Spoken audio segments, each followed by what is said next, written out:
রমজান শরীফ মাসের মজাটাই আলাদা। আপনি এমনি দিনে লাখ লাখ টাকা খরচ করলেও আপনার বাড়িতে রোজার মাসের আনন্দটা আর আনতে পারবেন না। কথা ঠিক না ভুল বলছি? রমজান শরীফ মাসে কি মেয়ে ছেলে কি বেটা ছেলে একটা নফল আমল যদি করেন, আল্লাহ পাক দয়াময় দয়া করে রমজান শরীফের খাতিরে ওই ব্যক্তির নামায় আমালে এমনি দিনের ফরজ আমলের সমতুল্য নেকি লিখে দেয়। রমজান শরীফ মাসে কেউ যদি একটা ফরজ আমল করে, আল্লাহ পাক খুশি হয়ে 70 থেকে 700 গুণ নেকি বেশি লিখে দেয়।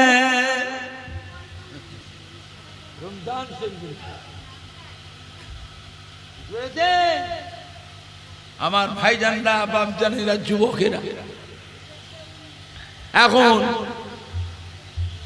রমজান শরীফ মাসে সারাদিন সব কাজ করে, মাঠে ঘাটে যায়, লেবারের কাজ করে, মুটেগিরি করে, আনাজ ব্যবসা, সবজি ব্যবসা, আড়ির ব্যবসা, জরির ব্যবসা, ফেরি করে, চাকরি করে, দোকানদারি করে, গাড়ি চালায়, আবার সংসারে যে কোনো জিনিস কেনাকাটা করে, সব করে। আর তারাবির নামাজের সময় মসজিদে না যেয়ে যদি ঘরে শুয়ে থাকে, তারাবির নামাজ পড়লো নি, ঘরে শুয়ে আছে। লক্ষ্য করুন, মা যদি বেঁচে থাকে, এই সবাই মসজিদে তারাবির নামাজ পড়ছে, তুই সারাদিন সব কিছু করলি, এখন তারাবির নামাজে এসে তুই ঘরে শুয়ে আছিস,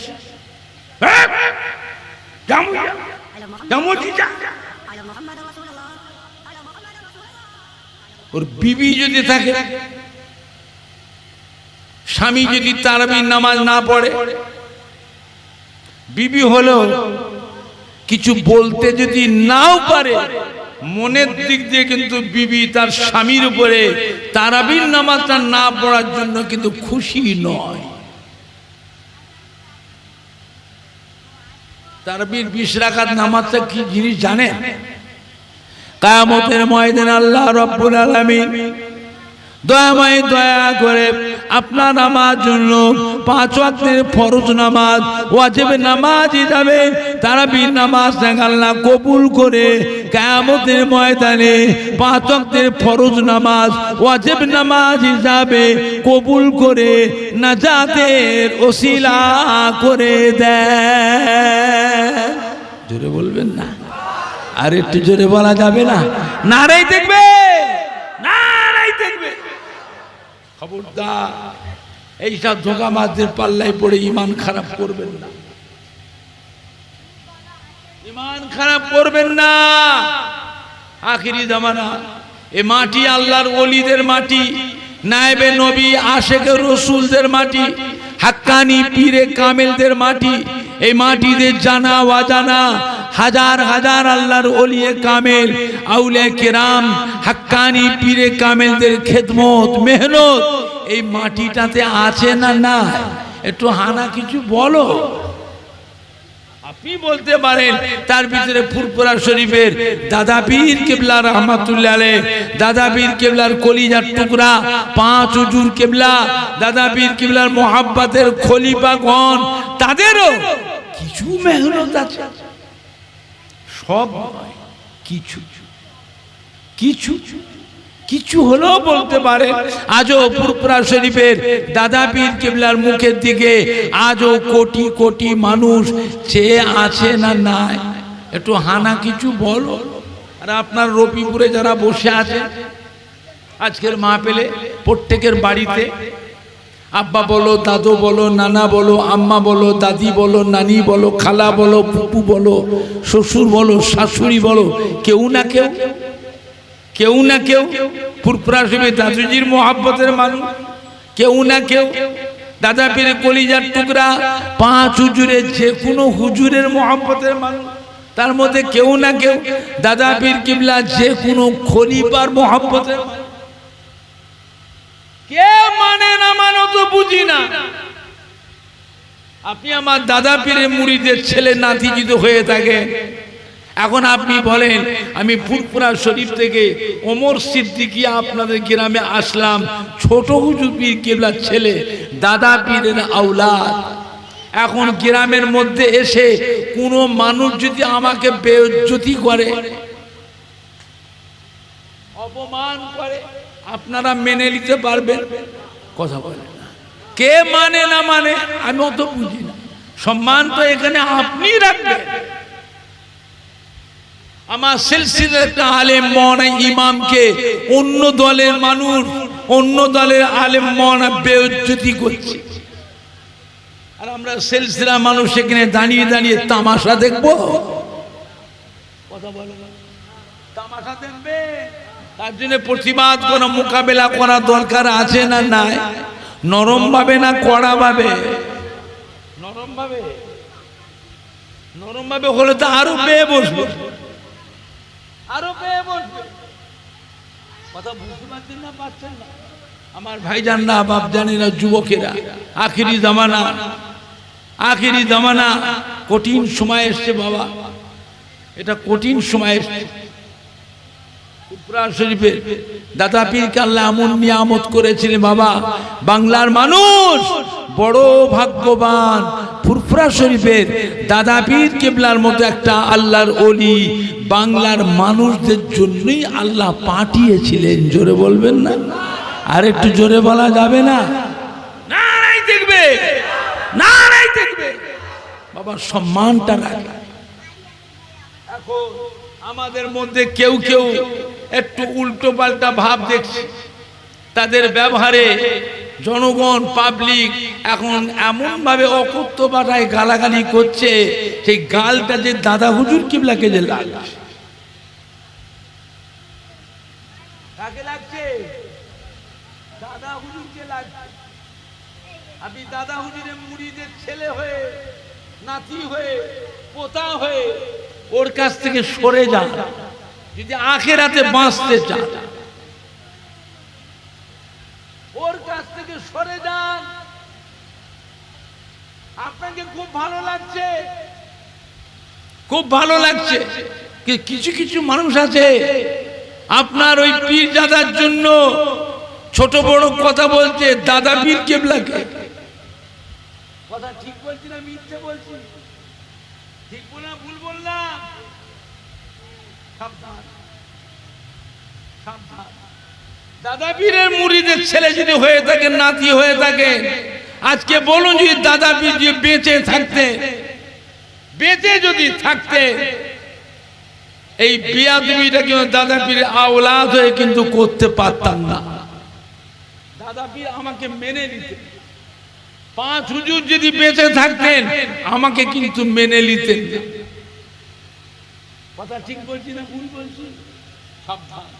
পীরের আওলাদ হিসাবে সম্মান আছে না? না। হ্যাঁ, দুনিয়াদারি করার জন্য না দিনদারির জন্য? অতএব দাদা পীরের সম্মানটা রাখেন বাবা, দাদা পীরের সম্মানটা রাখেন।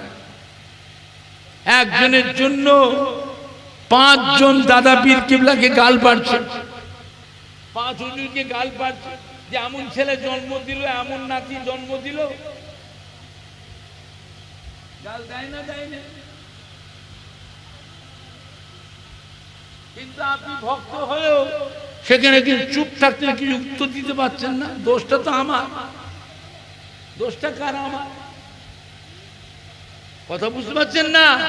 সাবধান বাবা, দাদা পীরের সম্মানটা রাখো। দাদা পীরের মুরিদের ছেলে যদি হয়ে থাকো, নাতি পোতা যদি হয়ে থাকো, দাদা পীরের সম্মানটা দেখো। দুনিয়াদারির জন্য বাবা দাদা পীরের অসম্মানটা করো না, তার থেকে সরে যাও, সরে যাও। আমার ভাইজানরা, বাপ জানেরা, যুবকেরা, আখিরি জামানা এটা, এটা আখিরি জামানা। দুনিয়া কোন শুরুতে না শেষের দিকে, ভালোর দিকে না খারাপের দিকে, এরপরে একটু একটু ভালো হবে না আরো খারাপ হবে। আমার ভাইজানরা, বাপজানেরা, যুবকেরা, কঠিন অবস্থা। আল্লাহ পাক আমাদেরকে হেফাজত করেন, ইমান ইসলামের কায়েম রাখেন, ইমান ইসলামের আল্লাহ মরণ নসিব করেন, আল্লাহ আমাদের খাতেমা বিল খায় নসিব করেন, আল্লাহ আমাদেরকে আখিরাতে নাজাত দেন। আল্লাহ পাকে ভারতবর্ষের জমিনে, পশ্চিম বাংলা জমিনে আল্লাহ শান্তি এনে দেন। জোরে বলুন আল্লাহুম্মা আমিন। জোরে বলেন না আল্লাহুম্মা আমিন। অবস্থা কিন্তু ভালো নয়, অবস্থা কিন্তু ভালো। রাজনীতির পার্টি, সব পার্টি কিন্তু খারাপ, পার্টি সব পার্টি খারাপ, কেউ ভালো নয়। তবে মন্দের ভালো, মন্দের ভালো আছে না নাই? মন্দের ভালো আছে না নাই? বিভিন্ন প্রদেশে কি অবস্থা হচ্ছে মুসলমানদের লক্ষ্য করছেন না? কোমরে গামছা বেঁধে লেগেছে, এবার পশ্চিম বাংলায় ঢুকবে।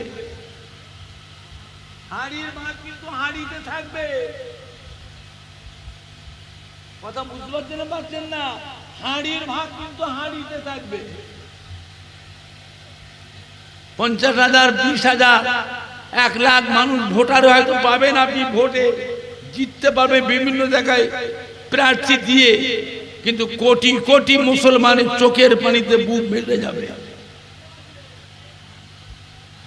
সব পার্টি খারাপ, মুসলমানদের কেউ নেই, তবে মন্দের ভালো। কথা বুঝতে পারছেন না? পারছেন না?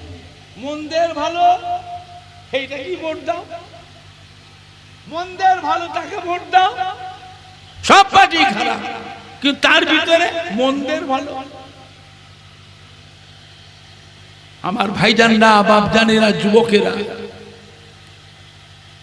এখনো আসে না, তারপরেও ক্ষমতায় না এসে যেভাবে ভাষাগুলো বলল, কবর থেকে তুলে পিটবে, ঘাট ধরে বের করে দেবে, বেরিয়ে যা। দেশে বাস করতে গেলে এমনি বাস করবে, ভোট দেবার অধিকার থাকবে না, সরকারি কোনো অনুদান পাবে না।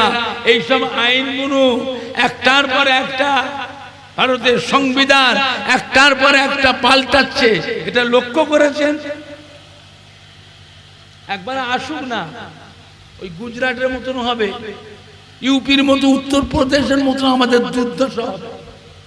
হাঁড়ির ভাত হাঁড়িতে থাকবে, হাঁড়ির ভাত হাঁড়িতে থাকবে, মনে রেখে দেবে। আমার ভাইজানরা, বাপজানেরা, আমার কথায় রাগ করবেন না, আমার কথায় রাগ করবেন না।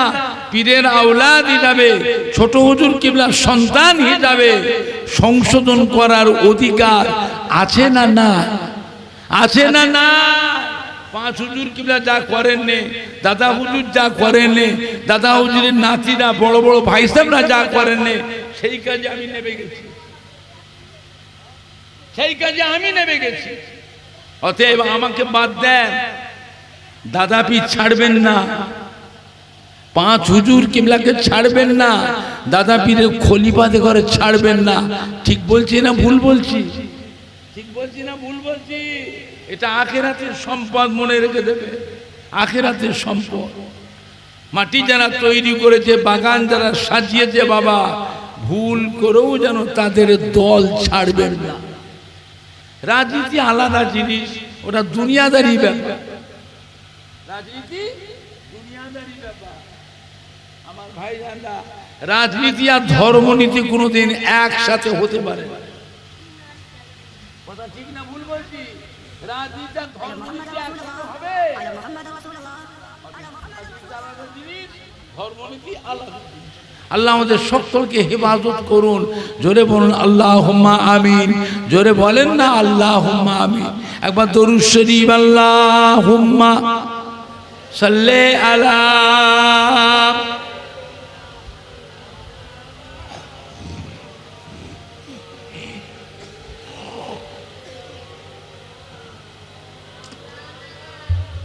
জোরে জোরে পড়েন না, আল্লাহুম্মা সাল্লি আলা।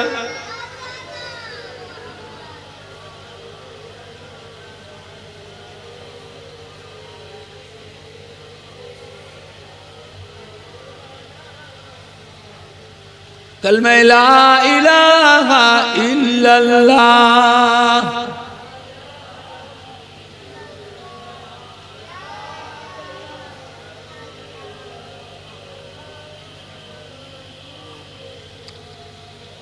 ला इलाहा इल्लल्लाह, ला इलाहा इल्लल्लाह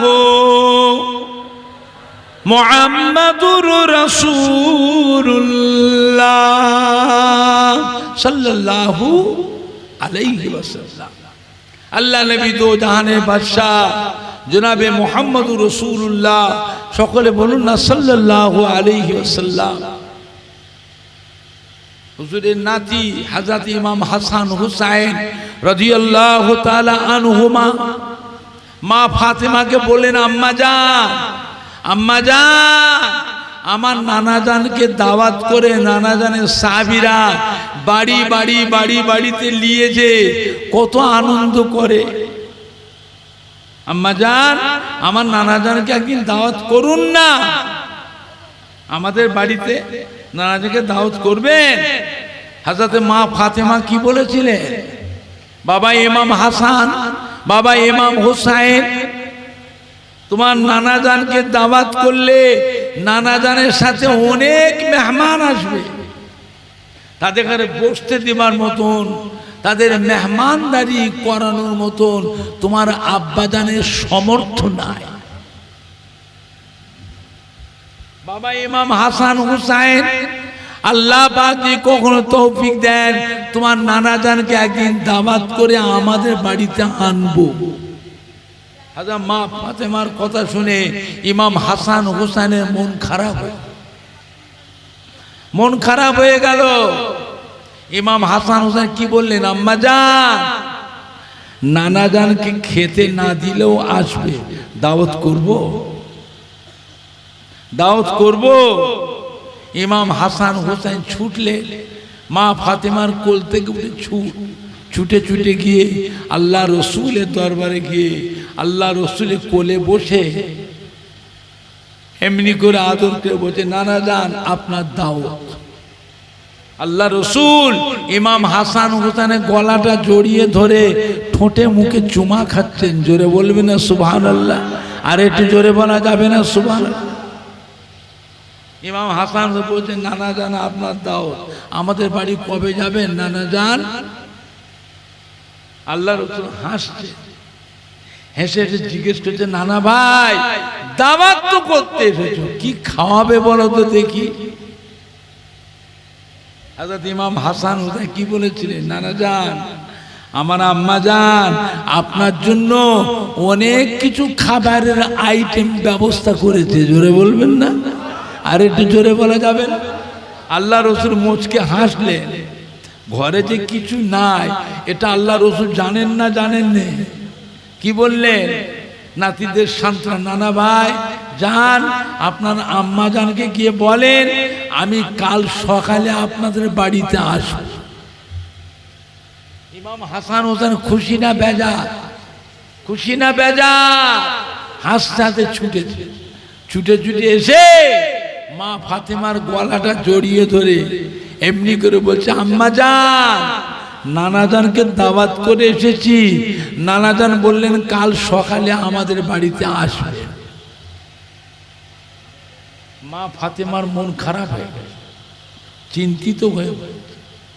ইমাম হাসান হোসেন খুশি না বেজার? মা ফাতেমা চিন্তিত হয়ে পড়ল, কিছু বলতে পারছেন না। ইমাম হাসান হোসেন মনে কষ্ট পাবে।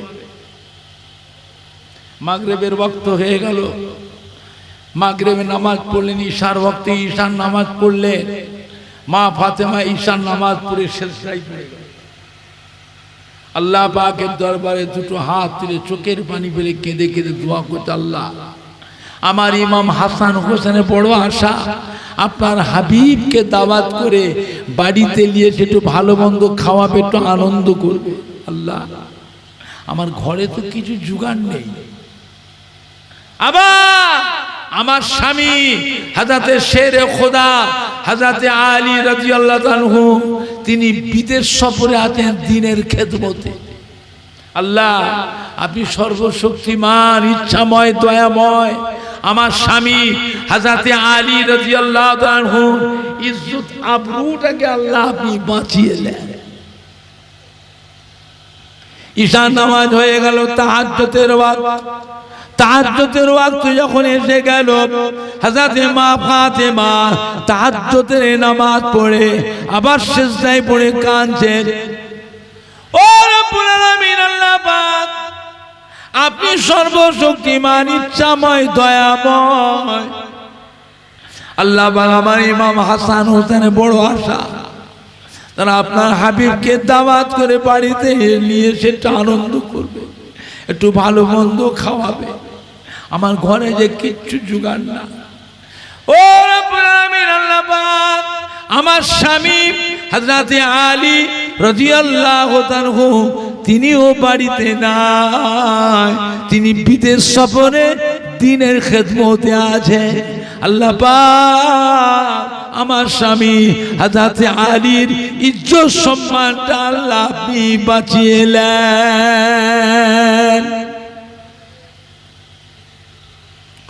ও ভাইজানেরা, ফজরের ওয়াক্ত হয়ে গেল, ফজরের নামাজ পড়ে আবার সিজদায় পড়ে কাঁদতেছেন। আল্লাহ পাকের দরবারে সিজদায় পড়ে হাত দুটিকে মাথার উপর উঠে দোয়া চাইতেন হুজরা শরীফের ভিতরে। এমন সময় রাতে জিবরাইল আমিন আলাইহিস সালাম এসে হাজির হয়ে গেলেন মা ফাতেমার হুজরার দরজার বাইরে দাঁড়িয়ে। এমনি করে সালাম দিয়ে, আসসালামু আলাইকুম মা ফাতেমা। ও মা ফাতেমা, আর কাঁদতে হবে না, সিজদাতে মাথা তোলো মা ফাতেমা। হুজরার দরওয়াজাটা খোলে, দেখেন এসে আপনার হুজরার দরওয়াজার বাইরে কে দাঁড়িয়ে আছে।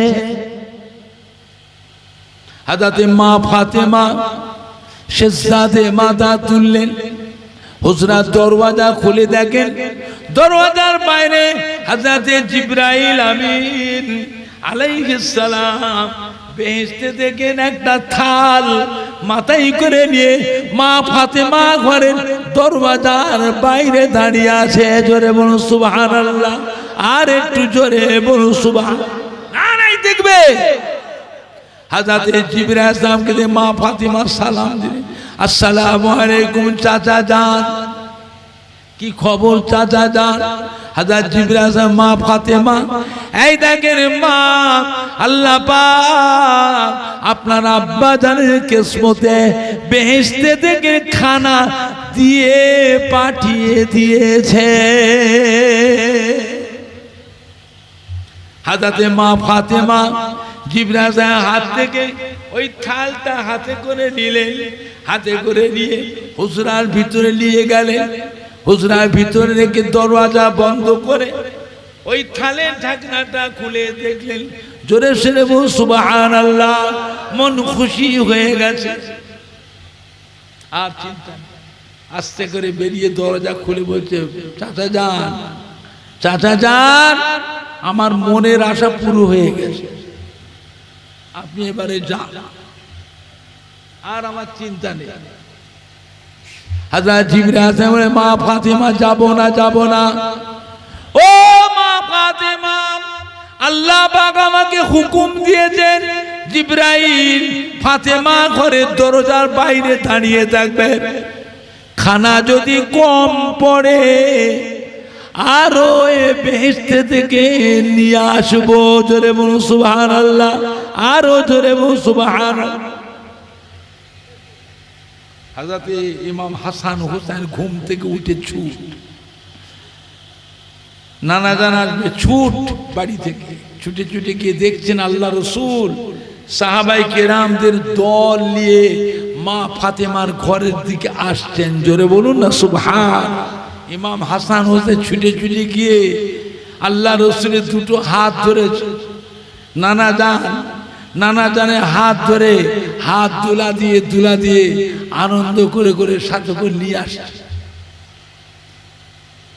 হযরত আল্লাহ রসুল এসে মা ফাতেমার ঘরে পৌঁছালে, ইমাম হাসান হোসেন নানাজানকে বসালেন, সাহাবাই কেরামদের বসতে দিয়ে আল্লাহ রসুলের হুকুম নিয়ে ইমাম হাসান হোসেন বাড়ির ভিতরে প্রবেশ করলেন। আম্মাজান, নানাজান এসেছে। আম্মাজান, নানাজানের সাথে অনেক মেহমান এসেছে। জোরে বলবেন না সুবহানাল্লাহ। ইমাম হাসান হোসেন নানাজান কথাটা মা ফাতেমাকে বলে জিজ্ঞেস করছেন, আম্মাজান, নানাজানকে কি খাওয়াবেন? আম্মাজান, নানাজানকে কি খাওয়াবেন? আম্মাজান। ওই সময় মা ফাতেমা ওই হুজরার দরওয়াজাটা খুলে ইমাম হাসান হোসেনকে ঘরের ভিতর নিয়ে যেয়ে ওই বেহেশতের খানা থালের ঢাকনাটা খুলে ইমাম হাসান হোসেনকে দেখিয়েছিলেন। জোরে বলবেন না, আর একটু জোরে বলা যাবে না? হযরতে মা ফাতেমা বলে, বাবা ইমাম হাসান হোসেন, যান বাবা, আপনার নানা জানে হাত দিয়ে দেন, দস্তরখান দেন। সাহাবাই কেরামদের হাত দিয়ে দস্তরখান দেন। ইমাম হাসান হোসেনকে হাত দিয়ে দস্তরখান বিছিয়ে দিচ্ছেন।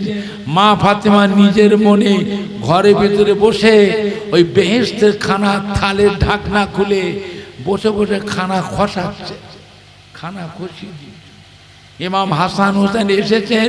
ইমাম হাসান হোসেনের হাত দিয়ে ওই খাবারগুলো আল্লাহ রসুলের কাছে পৌঁছাচ্ছেন। জোরে বলবেন না সুবহানাল্লাহ। আল্লাহ রসুলের সামনে সব সাজিয়ে রাখে ইমাম হাসান হোসেন। খানা পৌঁছে গেছে।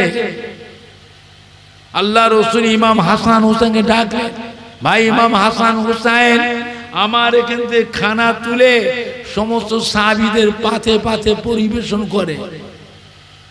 ইমাম হাসান হোসেন আল্লাহ রসুলের সামনে থেকে খানা উঠিয়ে নিয়ে সাহাবাই কেরামদের পাতে পাতে সব পরিবেশন করছে। খানা পৌঁছে গেছে। আল্লাহ রসুল ইমাম হাসান হোসেনকে ডাকলেন, নানা ভাই আমার সাথে আসেন। ইমাম হাসান হোসেনকে সাথে করে নিয়ে আল্লাহ নবী খানা খেতে বসেছেন। সমস্ত সাহাবীদের হুকুম দিয়ে, বাবারা আপনারাও সকলে বিসমিল্লাহ শরীফ পড়ে খাওয়া শুরু করে, আরম্ভ করে। সমস্ত সাহাবীরা খাচ্ছেন, আল্লাহ রসুল খাচ্ছেন ইমাম হাসান হোসেনকে সাথে করে নিয়ে।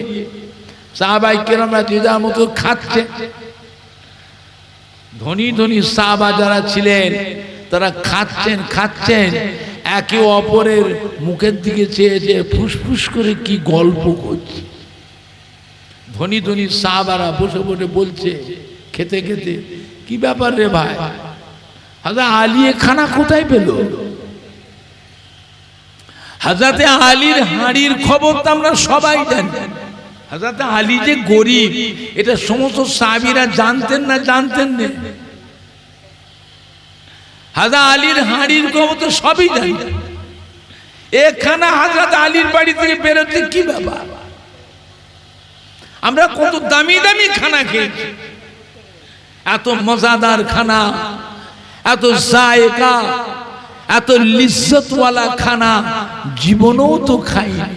আজকে যে হযরত আলী যে আমাদের সমস্ত ধনী সাহাবার ভিতরে উনি যে আজকে রেকর্ড করে ফেললেন রে ভাই, কি ব্যাপার? হাজরত ইমাম হাসান হোসেন শুনতে পেয়েছে। খানা খেতে খেতে আল্লাহর নবীর সামনে উঠে দাঁড়িয়ে পড়ে, ও বান্দারা সাহাবীরা, কি গল্প করছেন আপনারা? হ্যাঁ, আমরা গরিব বলে আপনারা আমার নানাদেরকে দাওয়াত করে বাড়িতে নিয়ে গিয়ে ছেলে মেয়েদের নিয়ে, বাচ্চাদের নিয়ে, নাতি পুতাদের নিয়ে কত আনন্দ করে। আজকে আমরা গরিব বলে আমাদের কি মনে আশা নাই নানাদেরকে দাওয়াত করে দিয়ে ভালো মন্দ খাওয়াবো? আমরা গরিব বলে আপনি এরকম করে বলা কথা করছেন। ও আমার নানাজানের সাহাবীরা, শুনে রেখে দিন, এখানে আপনারা কোথায় পাবেন? এখানা তো দুনিয়ার খানা নয়, এ খানা তো দুনিয়ার খানা নয়। আমার আম্মা জান হযরতে মা ফাতেমা রাদিয়াল্লাহু তাআলা আনহা আল্লাহ পাকের দরবারে সিজদায় পড়ে দোয়া করেছিলেন, আল্লাহ পাক আমার আম্মা জানের দোয়াকে কবুল করে আমার নানা জানের কিসমতে বেহেশতে খানা জিবরাইল আমিনের দ্বারা আমাদের হুজরায় পাঠিয়ে দিয়েছে। জোরে বলুন সুবহান, আর একটু জোরে বলুন সুবহান। নারাই দেখবে, নারাই দেখবে। খানা খাওয়া হয়ে গেল, বাড়িতেও খাওয়া দাওয়া খাওয়া হয়ে গেল। হাজা মা ফাতেমা ডাকলেন, চাচা যান, ও চাচা যান এদিকে আসেন, খানা তো পুরোই নে। আল্লাহ ভাই খানায় বরকত দিয়েছে, এখনো অর্ধেক পরিমাণ খানা বেঁচে আছে।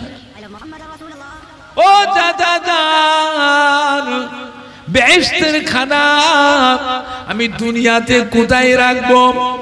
এই খানা ফিরিয়ে নিয়ে যান, যার বেহেশতের মধ্যে রেখে দেন। কাল কিয়ামতের পর আমার আব্বা জানের উম্মত উম্মতি দিগকে বেহেশতের ভিতরে গিয়ে এই খানা সেখানেও খাওয়াবো। জোরে বলেন না সুবহান, জোরে বলেন না সুবহান। নারাই দেখবে, নারাই দেখবে। দুরূদ শরীফ আল্লাহুম্মা সাল্লি আলা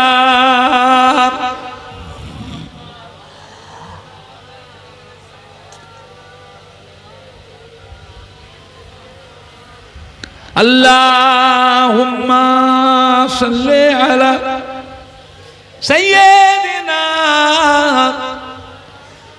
মাওলানা মুহাম্মদ ওয়া আলা আলি সাইয়্যিদিনা। জোরে জোরে কালমা লা ইলাহা ইল্লাল্লাহ, লা ইলাহা ইল্লাল্লাহ।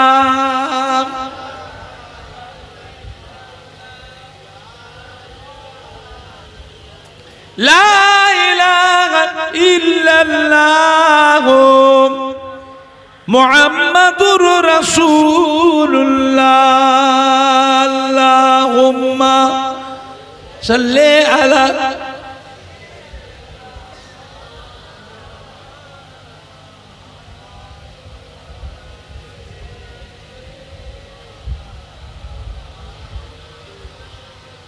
আমার ভাইজান না বাপ জানেরা, যুবকেরা আল্লাহ ওয়ালাদের ইত্তেবা করেন, আল্লাহ ওয়ালাদের অনুসরণ অনুকরণ করেন।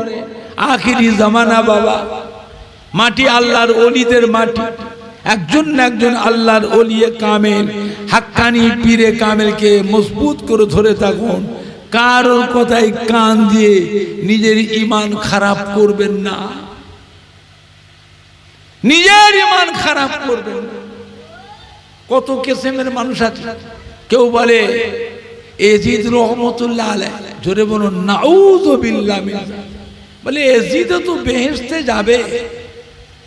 হ্যাঁ, আপনার মুখে এই কথাটা শোভা পায় না। এজিদ বেহেশতে যাবে কি জাহান্নামায় যাবে, আমার অত জানার দরকার না। আওলাদে রাসূলের উপরে হুকুমত চালিয়েছে, আইন করে দিয়েছে এজিদ হয়ে। বাবা আমি নিজে কানে শুনেছি, হযরত ছোট হুজুর পীর কিবলা জামানে মোবারক থেকে নিজে কানে শুনেছি।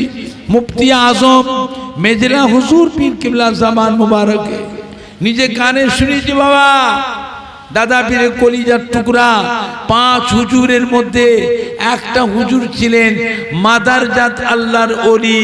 মায়ের পেট থেকে আল্লাহর ওলি হয়ে দুনিয়ায় এসেছিলেন। কোন হুজুর? কথা বলে না। হযরত নোয়া হুজুর পীর কিবলা জামানে কাইয়ুমুজ জামান, হযরত বড় হুজুর পীর কিবলা জামানে নিজে কানে শুনেছি। বাবা তোমার দাদা পীর বলে গেছে, বাবা কিয়ামতের ময়দানে এজিদের একটা দল হবে, আমার হযরত ইমাম হুসাইনের একটা দল হবে।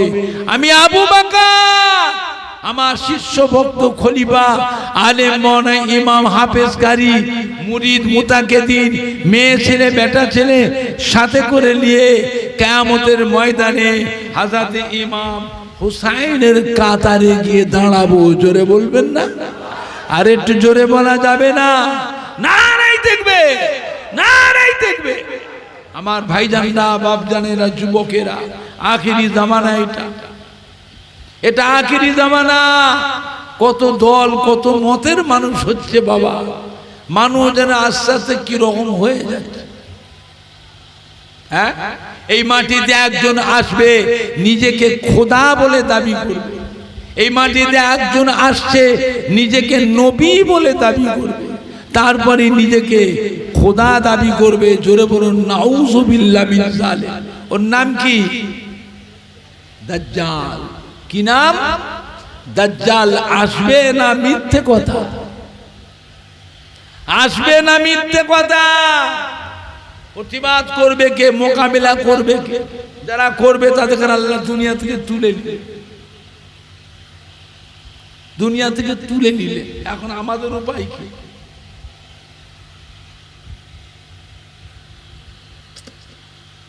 দাজ্জালের দল হবে না হবে না কথা বলে?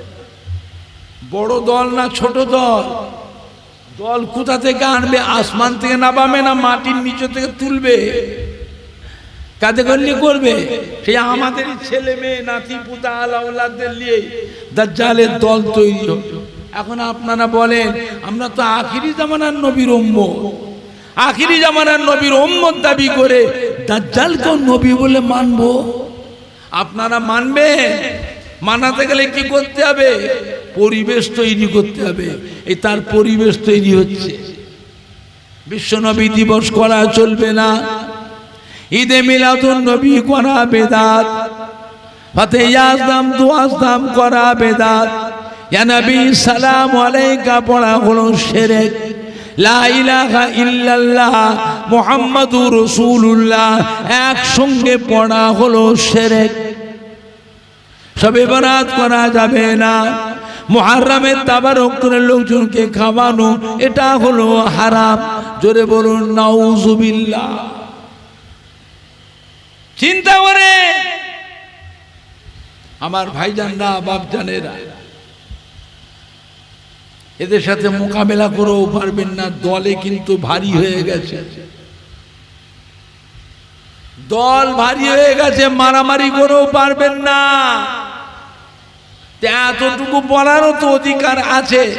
আপনারা আপনাদের দল নিয়ে থাকুন বাবা, আমাদের কাছে আসবেন না। আমরা যাদের দলে আছি থাকতে দেন। এই সময় আমাদের ঈমানটাকে খারাপ করবেন না বাবা, আপনারা আপনাদের দলে থাকুন। এতটুকু বলারও অধিকার আছে না? না নরম ভাবে না কড়া ভাবে? নরম ভাবে বলে তো আরো পেয়ে বসবে, আরো পেয়ে বসবে। বলতে গেলে কড়া ভাবেই বলতে হবে। হাটে বাজারে রাস্তাঘাটে দোকানে দোকানে দেশে বিদেশে সবসময় এইসব কথাগুলো 10 বার কানের মধ্যে ঢুকাতে ঢুকাতে একবারও মনের মধ্যে ওদের কথাটা বসবে না, বসবে না। এই জন্যই তো আল্লাহ রাসূল বলে দিন আখিরি জামানা এমন এমন মশলা বলবে যা তুমি কখনো শোনোনি, তোমার বাপ দাদাও কখনো শোনেনি। এমন এমন ফতোয়া দেবে যা তুমি শোনোনি, তোমার বাপ দাদাও কখনো শোনেনি। খবরদার তাদের কাছে তোমরা যেও না, তাদের ঘরেও তোমাদের কাছে আসতেও দিও না। কঠিন সময়। আল্লাহ আমাদের সকলকে হেফাজত করুন, ঈমান ইসলামের কায়েম রাখুন, ঈমান ইসলামের সঙ্গে আল্লাহ মরণ নসিব করুন। আল্লাহ আমাদেরকে খাতেমা বিল খায়র নসিব করুন। আল্লাহ আমাদেরকে আখিরাতে নাজাত দেন। জোরে সরে বলুন আল্লাহুম্মা আমিন। জোরে বলুন না আল্লাহুম্মা। কিয়ামতের কঠিন হাসরের দিনে এক ব্যক্তির গুনাহ এবং সওয়াব ওজন করা হবে। দেখতে পাওয়া যাবে গুনার দিকটা ভারী, সওয়াবের দিকটা হালকা হয়ে গেছে। একটা নেকি কম পড়ে যাবে, আর একটা নেকি থাকলে বেহেশতে চলে যাবে। আল্লাহ বা হুকুম করে ফেরেশতা এই বান্দাটাকে ধরে নিয়ে যে জাহান্নামায় ফেলে দাও। ওই বান্দাটা জার জার হয়ে কাঁদতে থাকে, আল্লাহ আমায় জাহান্নামায় দেবেন না আল্লাহ। আল্লাহ গো, আমার এই শরীরে আপনার কঠিন জাহান্নামের আযাব সহ্য করতে পারবো না আল্লাহ, আপনার দয়া ছাড়া আমার বাঁচার কোনো উপায় নাই। আল্লাহ গো, আমাকে জাহান্নামায় না দিয়ে আমাকে একটুখানি সময় দেন। এই সময়টা নিয়ে কি করবি না, কিয়ামতের ময়দানে আমার অনেক আত্মীয় স্বজন আছে, আমি একটু ঘুরে ঘুরে দেখি যে কারো কাছে একটা নেকি যদি সাহায্য পায়। আল্লাহ বলে, বান্দারে তোকে কে নেকি দেবে? দেখতে পাচ্ছি না কিয়ামতের ময়দানে কত তব্বর আলেম মনা হাফেজ কারি হুজুর সাহেব পীর সাহেব সুফি সাহেব মৌলানা সাহেব মুফতি সাহেব বক্তা সাহেব ইমাম সাহেব হাই হাই হাই হাই করে কাঁদতেছে, দেখতে পাই না? তোকে নেকি দেবে? হ্যাঁ, আজ কিয়ামতের ময়দানে আমি আল্লাহ চুল চুল হিসাব নেব, চুল চেরা হিসাব নেব, তোকে কে নেকি দেবে? তবুও বান্দা কাঁদবে, আল্লাহ গো একটু সময় দেন না আল্লাহ, আমি একটু চেষ্টা করে দেখি। আল্লাহ বলে, ফেরেশতা ওকে ছেড়ে দাও, ওকে এখন জাহান্নামায় দিও না, ছেড়ে দাও। আল্লাহর ফেরেশতা ছেড়ে দেবে। আল্লাহ বলে, যাও তোমার কিয়ামতের ময়দানে কে আত্মীয় আছে ঘুরে ঘুরে দেখো কে তোমায় নেকি দেবে। কিয়ামতের ময়দানে কোটি কোটি কোটি কোটি বান্দা বান্দির ভিতরে তন্ন তন্ন করে খুঁজে খুঁজে সর্বপ্রথমে মাকে খুঁজে বের করবে। মায়েকে জিজ্ঞাসা যান, আমি আপনার সন্তান, একটা নেকি কম পড়ে গেছে মা গো, আমি জাহান্নামে চলে যাচ্ছিলাম, আল্লাহ পাকের সময় চেয়েছিলাম, আল্লাহ একটু সময় দিয়েছিলেন, তাই কিয়ামতের ময়দানে আম্মা জান আমাকে একটা নেকি দেবেন, আম্মা জান একটা নেকি সাহায্য করবেন। মা বলে, বাবা রে তোকে একটা নেকি দিতে পারবো না বাবা, তোর নেকি বদি ওজন হয়ে গেছে, তুই জানতে পেরে গেছিস তোর একটা নেকি কম পড়েছে, আমার এখন হিসাব হয়নি, আমি এখন মিজানে দাঁড়ি পাল্লার কাছে লাইনে দাঁড়িয়ে আছি, আমার নেকি আছে কি নাই, বেশি আছে না কম আছে কিছুই জানতে পারছি না, এই সময় তোকে একটা নেকি আমি দিতে পারবো না, তুই এখন অন্য জায়গায় যা। বাপের কাছে যাবে, বাপও ফিরিয়ে দেবে, ভাইয়ের কাছে যাবে, ভাইও ফিরিয়ে দেবে, ছেলে মেয়ের কাছে যাবে, ছেলে মেয়ে ফিরিয়ে দেবে, বিবির কাছে যাবে, বিবিও ফিরিয়ে দেবে, আত্মীয় স্বজন জানা পরিচিত মোহাব্বতের মানুষের কাছে দাঁড়ে দাঁড়ে দাঁড়ে দাঁড়ে ঘুরবে, কেউ আর একটা নেকি দেবে না। এতক্ষণ তো আশাই ছিল পাবো, কারো না কারো কাছে পাবো একটা নেকি, এখন তখন দেখলো নিরুপায়, কেউ দিল না, এখন নিরুপায়, নিরুপায় হয়ে গেলে কান্না বেশি হবে না কম হবে? কথা বলে না। এবার চিন্তিত হয়ে পড়ে জাহান্নামে যেতেই হলো, তাহলে বাঁচা গেল না। মনে করে যাচ্ছে নেকি কারো না কারো পাবো, কেউ দিল না, এখন উপায় জাহান্নামে যেতেই হলো। কান্নাটা বেশি হবে না কম হবে?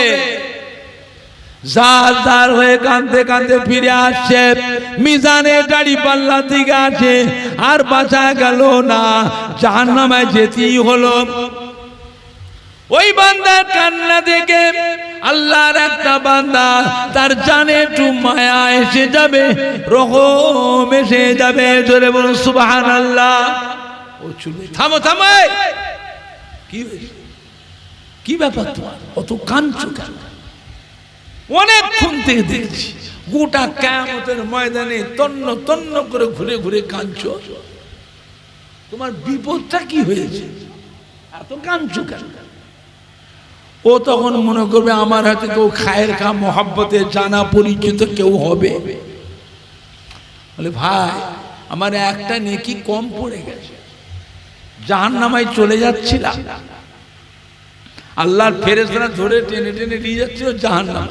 আল্লাহ পাকের কাছে কাঁদা কাঁদা করে সময় চেয়েছিলাম, আল্লাহ একটু সময় দিয়েছিলেন। ওই সময়টা পেয়ে গোটা কিয়ামতের ময়দানটা ঘুরে ফেললাম, কারোর কাছে একটা নেকি আর সাহায্য পেলাম না, কেউ দিল না। তাই এখন নিরুপায় হয়ে গেছে, বাঁচা গেল না, জাহান্নামায় যেতেই হলো। এটা কি হবে? থামো, কটা নেকি কম পড়েছে? বলে একটা। প্রথম চিন্তা আল্লাহ ওর অত নেকি আছে, একটা কম পড়ে যদি জাহান্নামায় চলে যায়, আমার তো সবই গুনাহ। গুনার গোনা গোনার গোনা গোনার দেরিয়ায় হাবুডুবু কাছে আল্লাহ কম, ওর অত নেকি আছে, একটা নেকি কম পড়েছে, তাই যদি জাহান্নামে চলে যায়, আল্লাহ পাকের বিচার এখন কি রকম বিচার হচ্ছে? আল্লাহ পাকের বিচার এখন খুব সূক্ষ্ম বিচার হচ্ছে।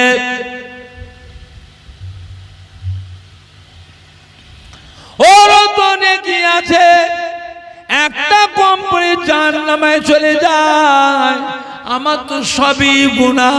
গুনার গোনা গুনার গোনা গুনার দেরিয়ায় হাবুডুবু খেয়েছি। সারা জীবনের মধ্যে মাত্র 4টে নেকি জমা হয়েছে। এই 4টে নেকি নিয়ে তো আমি বেহেশতে যেতে পারবো না, আমি তো জাহান্নামে যাবই। এই 4টে নেকি তো কাজে লাগবে না। ও যে অত কাঁদছে, আমার 4টে নেকি থেকে একটা নেকি যদি ওকে দিয়ে দিই, ও যদি নাজাত পায় তো পাক, ওর যদি কান্নাটা বন্ধ হয়, ও যদি বেহেশতে যায় তো যাক, আমার তো কাজে লাগবে না, আমি তো জাহান্নামায় যাবই। এই 4টে নেকিতে কাজে লাগবে না। 4টে নেকি থেকে একটা নেকি ওকে যে দিয়ে দিই, ও যদি বেহেশতে যায় তো যাক, তবুও তো ও বেহেশতে গিয়েও তো আমার কথাটা ওর মনে পড়বে।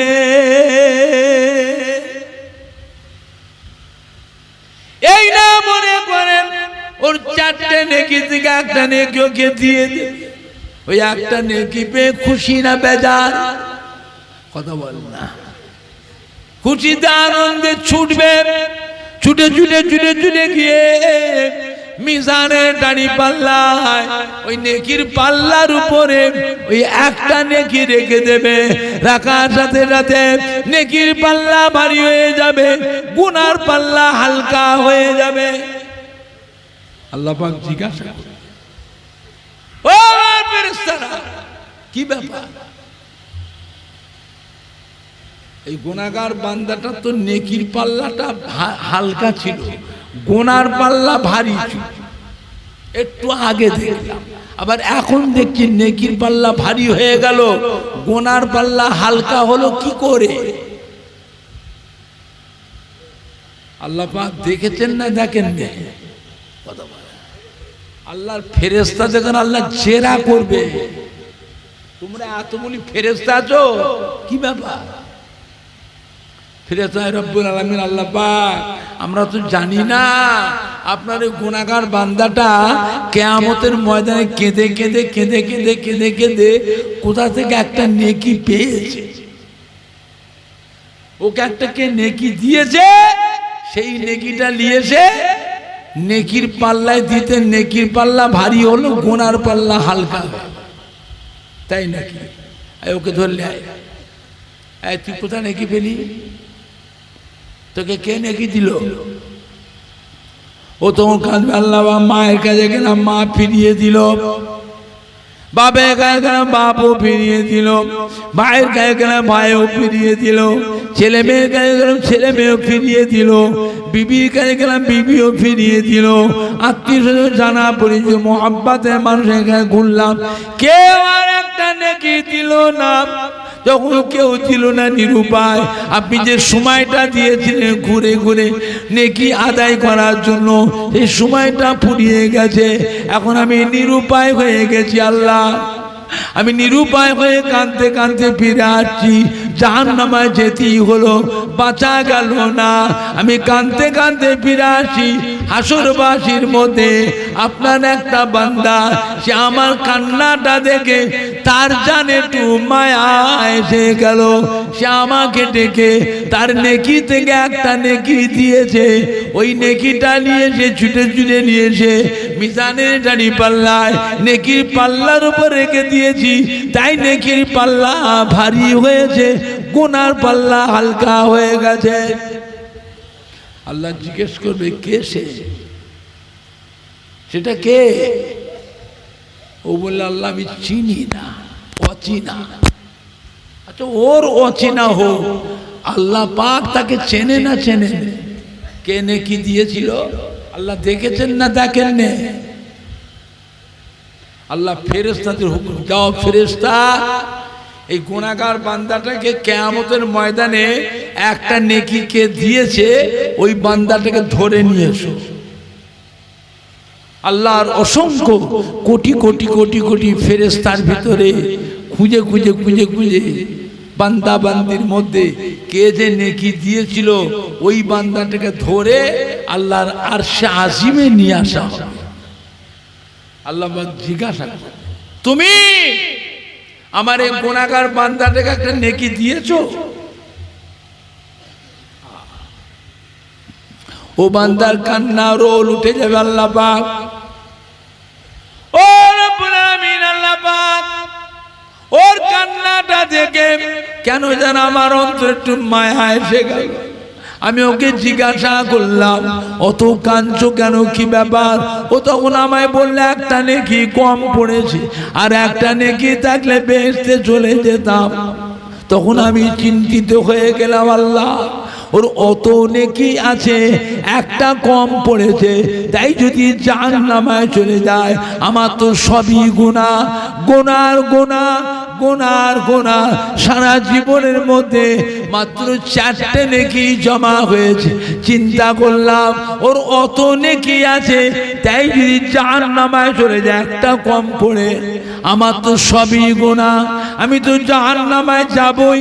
আমার 4টে নেকি তো আমার কাজে লাগবে না। ও যে অত কাঁদতেছে, আমার 4টে নেকি থেকে একটা নেকি যদি দিয়েই দিই, ও যদি নাজাত পায় তো পাক, ও যদি বেহেশতে যায় তো যাক, ওর কান্নাটা যে বন্ধ হয়তো হোক, আমি তো বেহেশতে যেতে পারবো না। এই না মনে করে আমার 4টে নেকি থেকে একটা নেকি ওকে আমি দিয়েছিলাম। আল্লাহ বলে, বান্দা রে, তুই আমার গুনাহগার বান্দা, ও আমার গুনাহগার বান্দা, গুনাহগার বান্দা, গুনাহগার বান্দার উপরে এত যদি মায়া হয়, এত যদি দয়া হয়, আমি আল্লাহ আসমান জমিনের মালিক, দিন ও দুনিয়ার মালিক, আমি আল্লাহ রহমান ও রহিম, গফুরুর রহিম, তোর জীবনের গুনাহগুলি কি আমি আল্লাহ পাক এমনি কি মাফ করে দিতে পারি না? ও মা বেটা, যাও যাও, আমার রহমতে দুনিয়া জোশ মেরে দিয়েছে। ও মা বেটা, যাও যাও, আমার এই দুটো বান্দাকে একসাথে নিয়ে আমার রহমতের বেহেশতে পৌঁছে দাও। জোরে বলেন না, জোরে বলেন না। যত বড়ই গুনাহগার হও বাবা, আল্লাহর রহমতে নিরাশ হয়ে যেও না, নাউম্মেদ হয়ে যেও না, নিরাশ হয়ে যেও না। আল্লাহর রহমত আর গজব দুটো এক তারিখে কম্পিটিশন হলো। আল্লাহ পাক বলেন, আমার গজব হেরে গেছে, আমার রহমত জিতে গিয়েছে। জোরে বলবেন না।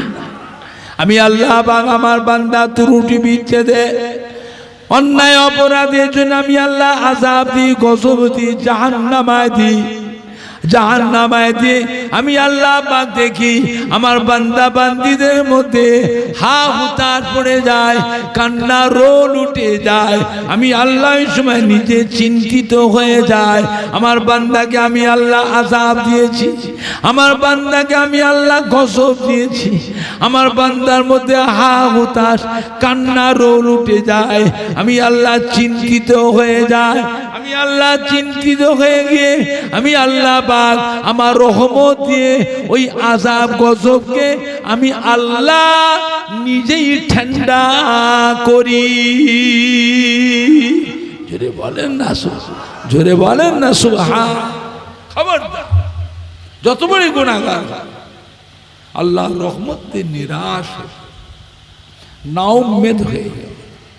আমার ভাইজানরা বাপজানেরা, আল্লাহ পাক তিনি বড় দয়াময়, তার বান্দা বান্দির উপরে তার দয়া মায়া আছে না না? খবরদার সবাই দূরে দাঁড়িয়ে সালাম পড়িয়া নবী সালাম ইয়া রাসূল।